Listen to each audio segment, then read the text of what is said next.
बताएंगे भी कि हुआ क्या है? कैसे बताऊं? बोल कर।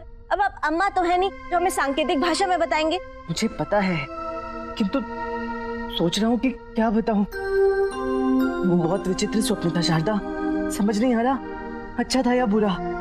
देखिए, स्वप्न अच्छा हो या बुरा, पर सत्य जरूर था, क्योंकि सुबह का स्वप्न था ना, और कहते हैं कि सुबह का स्वप्न सत्य होकर ही रहता है। खैर छोड़िए, अब बताइए भी। मैंने देखा साक्षात माँ हमारे कक्ष में आई थी। साक्षात माँ के दर्शन, ये तो अच्छी बात है, परंतु उसमें घबराने की क्या बात है? पूरा स्वप्न तो सुन लो। माँ ने मुझसे कहा कि वो सदा के लिए विजयनगर छोड़कर जा रही हैं। मुझसे अंतिम बार भेंट करने आई हैं। ऐसा कहा उन्होंने? हाँ, ये कहने के पश्चात वो जाने लगी। मैं उन्हें रोकने के लिए भागा, किंतु वो अंतर्ध्यान हो गई। क्या अर्थ हो सकता है इस स्वप्न का? माँ सत्य में तो नगर छोड़कर नहीं जा रही ना। सुबह का स्वप्न था शारदा। हाँ, देखिए हृदय छोटा मत कीजिए। कहते हैं कि यदि कोई बुरा स्वप्न आए तो सुबह स्नान के पश्चात सबसे पूर्व तुलसी माँ को ये सपना बता देना चाहिए। इससे सपने का बुरा प्रभाव मिट जाता है। सत्य में ऐसा होता है? हाँ होता है, पर ध्यान रहे आपके आसपास कोई होना नहीं चाहिए। अब जल्दी जाइए, स्नान के पश्चात तुलसी माँ को सब बता दीजिए। अब क्या लाभ? मैं तो तुम्हें सब कुछ बता चुका हूँ। देखिए, पत्नी पति से पृथक नहीं होती है। आप विलंब न कीजिए, जल्दी जाइए। हाँ।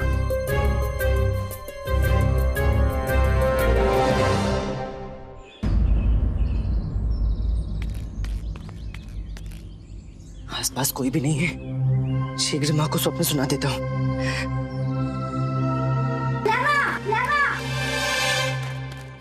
क्या है?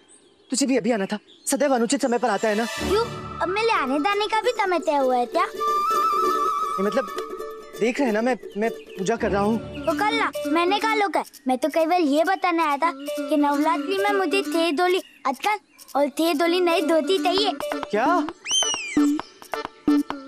तुलसी माँ को कैसे भी स्वप्न बता देना है, इससे पूर्व की कोई और आ जाए। गुंडप्पा को यहाँ से भेजना पड़ेगा। ठीक है, दिला दूंगा। हाँ, दिला दूंगा। अब जा यहाँ से। अर्थात नहीं दिलाएगा, यही ना? अरे कहा तो सही, जितने चाहिए उतने दिला दूंगा। यही बात मुझे संदेह में डाल रही है। कैसा संदेह गुंडप्पे? रंजूत लामा थे डोली बदले दिलाने के लिए मान दे, ऐसा तो हो ही नहीं सकता। इसलिए तो मैंने थे डोली मांगे कि तू लो दो कर दो दिली तो दिला ही देगा। लामा सच सच बता, तू असली दिलाएगा या नहीं? सत्य कह रहा हूँ, इस बार 6 जोड़ी वस्त्र अवश्य दिलाऊंगा। ठीक है, अब जा। हे तुलसी माँ। पंडित रामकृष्ण जी। कहिए कोतवाल जी। आपके लिए महाराज का संदेश लेकर आया हूँ। शीघ्र संदेश दीजिए, मुझे पूजा करनी है। महाराज ने आपको आज ही दरबार में उपस्थित होने का आदेश दिया है। अरे आज कैसा दरबार? आज से तो नवरात्र का अवकाश है ना। अब तो दरबार विजयदशमी के दिन लगेगा, जब शस्त्र पूजन होगी। फिर महाराज ने आज क्यों बुला लिया? वो सब मैं कुछ नहीं जानता, आप महाराज से पूछ लीजिएगा। मेरा काम था आपको संदेश देना, मैंने दिया, अपना काम किया और अब मैं चला। प्रणाम। प्रणाम। ये होती है राजा की चाकरी। आपका अपना कुछ नहीं होता, जब मनाए बुला लेते हैं। मैं शीघ्र पूजा कर लूं।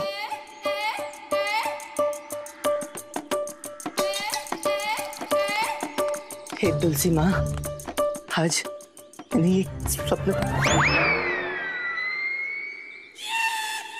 अम्मा, तुम्हारी पूजा लंबी चलेगी ना? अच्छा, तुम बुरा ना मानो तो पहले मैं पूजा कर लूं? मैं वही कह रहा हूँ, पहले मैं पूजा कर लूं? अच्छा कर लूं? हाँ। साथ साथ पूजा कर ले।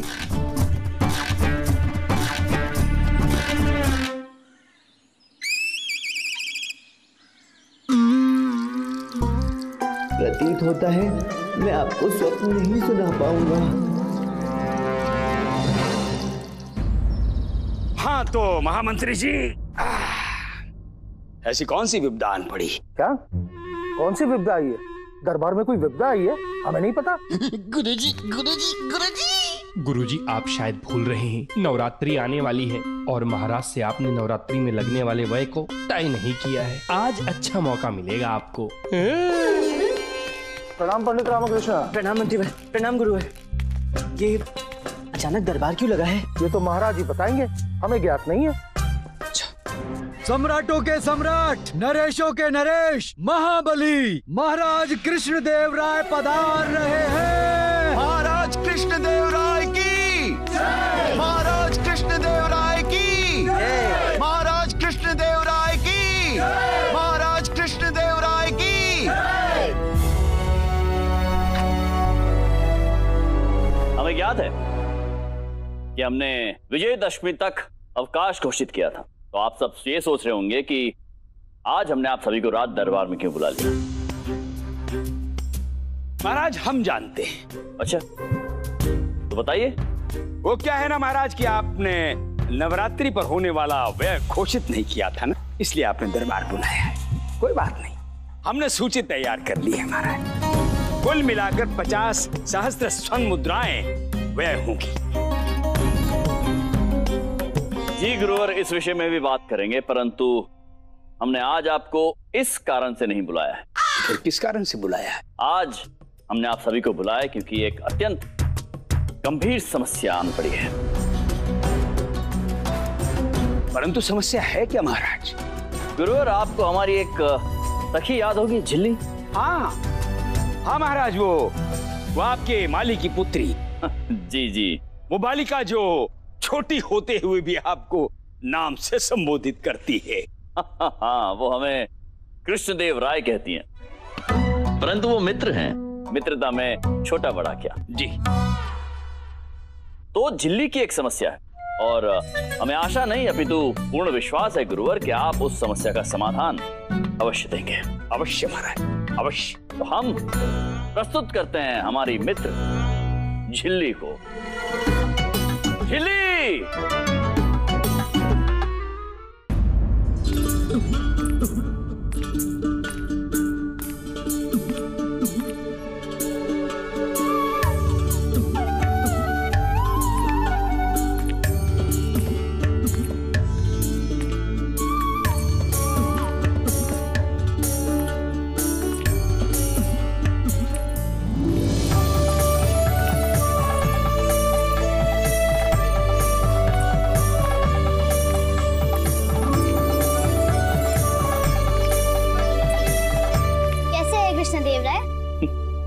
हम तो अच्छे हैं, आप कैसी हैं? हम भी अच्छे हैं।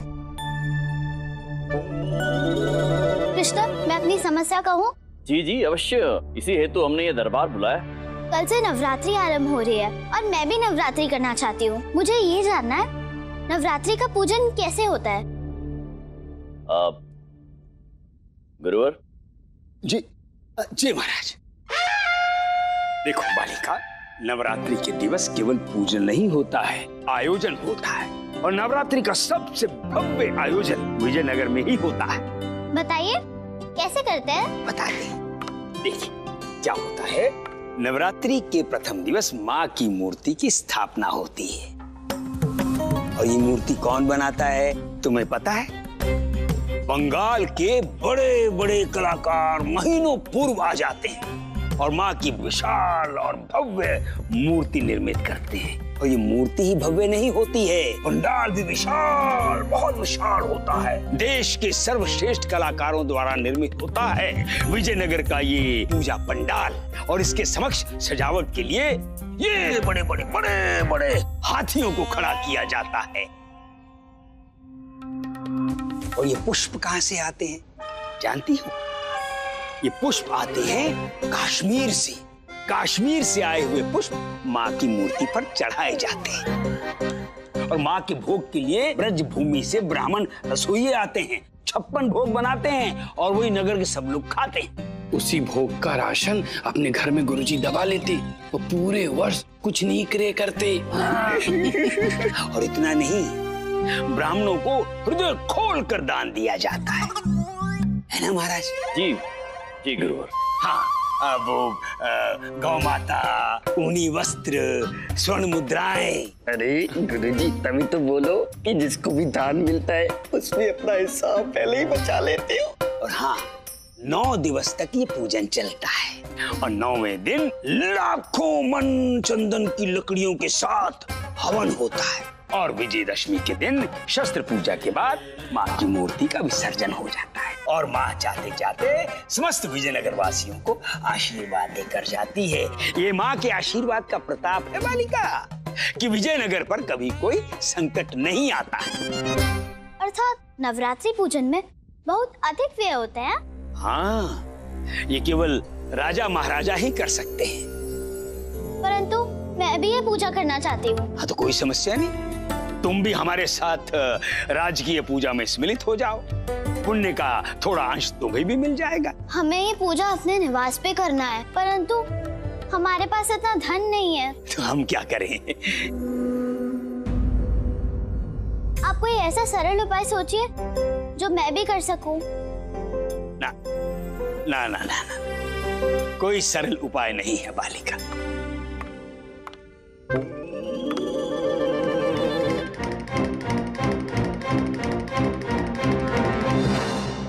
तो क्या कृष्णदेव राय मेरे निवास पर माँ कभी नहीं आएगी?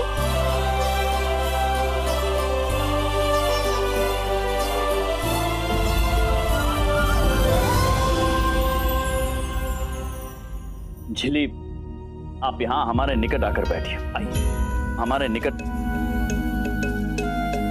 झिल्ली के प्रश्न का उत्तर चाहते हैं। आप सभी से पूछना चाहते हैं कि जो व्यक्ति दरिद्र होता है क्या वो नवरात्रि की पूजा नहीं कर सकता?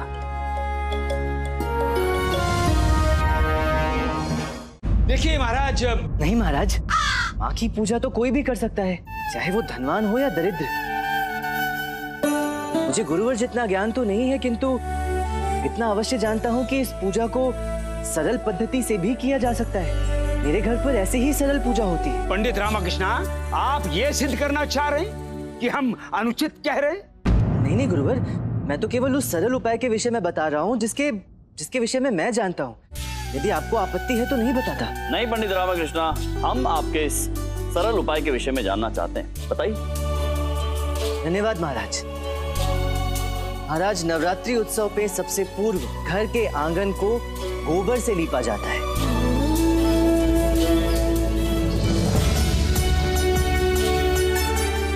घर और घर के आंगन को गोबर से लीपने के पश्चात रंगोली बनाई जाती है। रंगोली?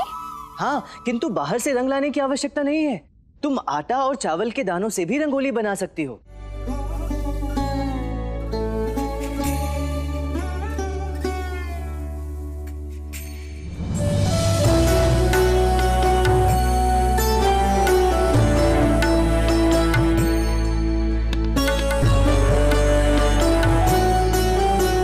तत्पश्चात किसी भी तालाब और नदी किनारे से मिट्टी लेकर उससे माँ की मूर्ति निर्मित करके उसकी स्थापना करनी चाहिए।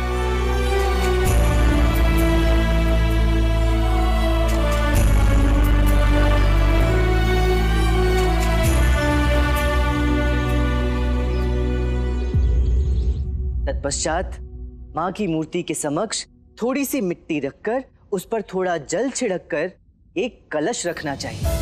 कैसा कलश? जैसा तुम्हें मिल जाए, तुम्हारी सामर्थ्य अनुसार मिट्टी का कलश भी रख सकते हैं। उस कलश में जल और हल्दी की गांठ डालकर उसके ऊपर आम और नीम के पत्ते रखकर एक मिट्टी के पात्र में घर में कोई भी अनाज हो उसे रखकर उस पर एक नारियल स्थापित करना चाहिए और तत्पश्चात पूजा आरंभ करनी चाहिए। पूजन विधि क्या होती है पंडित रामकृष्ण? पूजा तो अपनी श्रद्धा के अनुसार होती है झिल्ली, किंतु यदि कोई एकदम निर्धन है या जिसे पूजा विधि का कोई ज्ञान ना हो, उसे माँ की मूर्ति पर एक पुष्प से जल छिड़ककर लाल सिंदूर चढ़ाना चाहिए। फिर जो कोई भी पुष्प मिले उसे माँ को अर्पित कर देना चाहिए। कोई भी फल मिले, चाहे बेर ही क्यों ना हो, वो भी माँ को चढ़ा देने चाहिए। और गुड़ तो निर्धन से निर्धन व्यक्ति के घर पर भी मिल जाते हैं गुरुवर, जो माँ को बहुत प्रिय होते हैं। इसलिए माँ को गुड़ का भोग अवश्य चढ़ाना चाहिए। और दशमी के दिन भी कोई विशेष व्यंजन बनाने की आवश्यकता नहीं है, बस गुड़ और चावल की खीर बनाकर माँ को चढ़ा देनी चाहिए। तत्पश्चात जो भी मंत्र स्मरण हो उससे माँ की स्तुति कर लेनी चाहिए। मंत्र? यदि कोई मंत्र स्मरण ना हो तो बस माँ कहकर पुकार लो, क्योंकि माँ का सबसे बड़ा मंत्र माँ होता है। जो भी उसे माँ कहकर पुकारता है माँ उसके समस्त कष्ट हर लेती है। सचमुच बिना 56 भोग के, विशाल मूर्ति के, विशेष फल और पुष्प के माँ को प्रसन्न किया जा सकता है?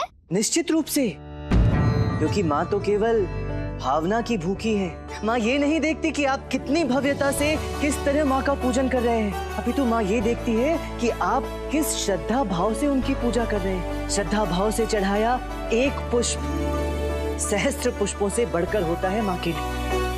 अद्भुत पंडित रामकृष्ण, आपका ये सरल उपाय तो अति अद्भुत है। पंडित रामकृष्ण, ये सरल उपाय तो मैं भी कर सकती हूँ।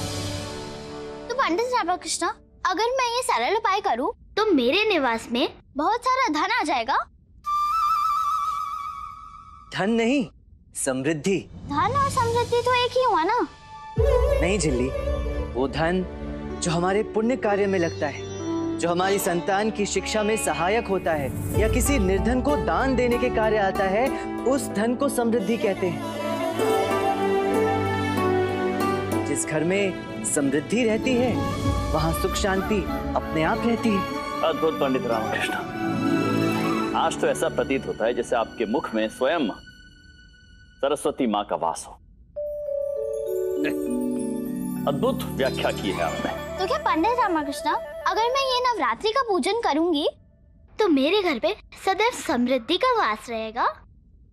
जिल्ली, नवरात्रि पूजन एक विशिष्ट पूजा है, किंतु समृद्धि का वास उस घर में होता है जहाँ नित्य कर्म का उचित प्रकार से पालन किया जाता है। नित्य कर्म ये क्या होता है? नित्य कर्म का अर्थ है जीवन जीने का ढंग। हमें रात्रि को शीघ्र सोकर प्रातः काल सूर्योदय से पूर्व उठना चाहिए।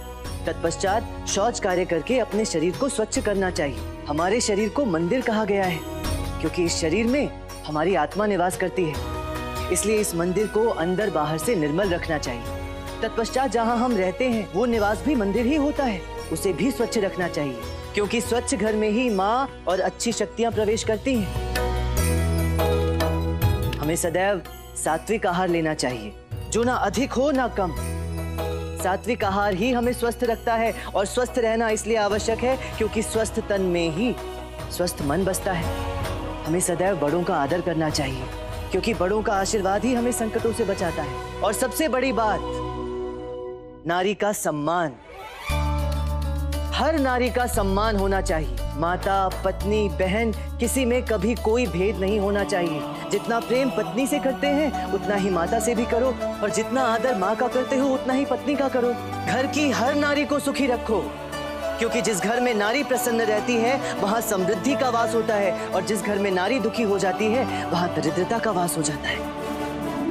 हमारे वेद, पुराणों और शास्त्रों में कहा गया है कि कभी किसी की निंदा मत करो, आत्मस्तुति मत करो, कपट मत करो। जितना हो सके, जैसा हो सके, लोगों का भला करो, और यदि भला नहीं कर सकते तो बुरा तो कदापि मत करो।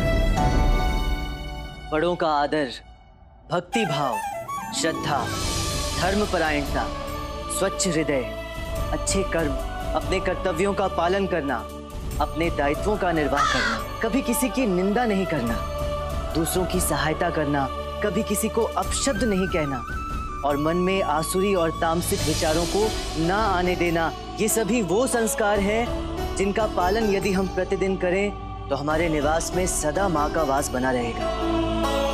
और जिस घर में माँ का वास होता है वहाँ समृद्धि अपने आप वास करती है। बहुत बोलता है ये, बहुत बोलता है, बहुत बोलता है।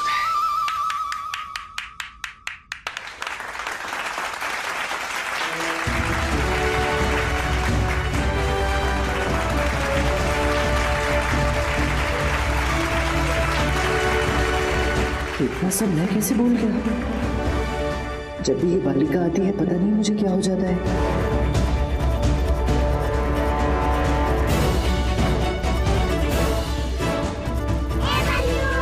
रामा, अवश्य तेरे मुख से माँ ने सबके हित के लिए ये सब कहलवाया है।